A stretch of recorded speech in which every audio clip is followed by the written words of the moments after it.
MPs have criticised the UK government for underestimating the growth of Russia's Wagner mercenary group over the past decade. In a scathing report, the Foreign Affairs Committee says the government displayed a dismal lack of understanding of Wagner's hold beyond Europe. Let's get more now from our security correspondent, Frank Gardner. Frank, this was quite a scathing report. Remarkably complacent, a dismal lack of understanding, lacking any coherent strategy. These are phrases that crop up in this report. It's pretty excoriating. It's saying that essentially the government's been asleep at the wheel when it comes to the Wagner group, particularly its activities in Africa, where it has effectively pushed out not only Western forces, but Western influence in a number of mostly post-French colonial countries. And it's saying that as far back as 2016, there should have been a task force formed to monitor the activities of the Wagner group. But just let's remind ourselves who they are. This is a very kind of shadowy group of mercenaries. It was formed back in 2014 by former Russian special forces and regular serving soldiers. They were instrumental in the taking over of Crimea.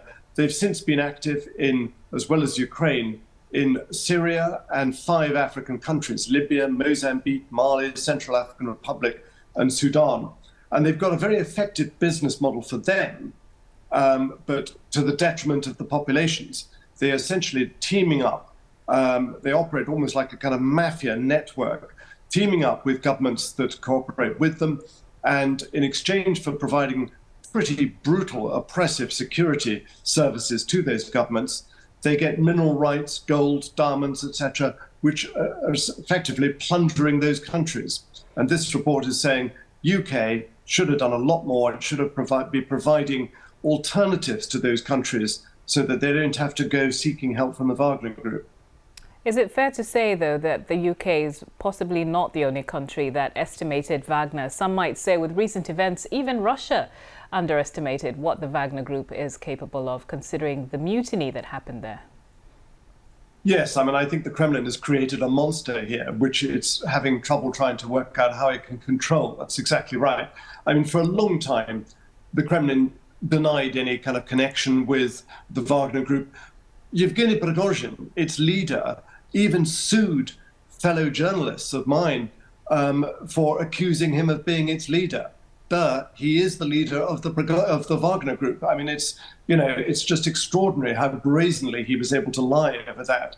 But they've become extremely rich. These are serious mineral resources. And I think you're absolutely right. I mean, take Mali, for example, where there's been a succession of coups, and in the most recent one, the government decided it no longer wanted the French there. It was going to have the Russians instead.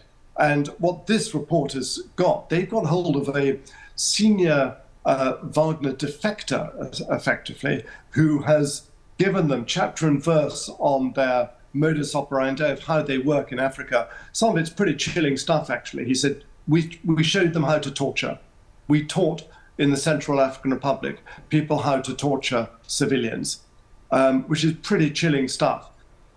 So, this is, I think, quite embarrassing. I tried to get hold of the government and Foreign Office for a response, but I didn't get one. Frank, thank you so much. Frank Gardner, our security correspondent there.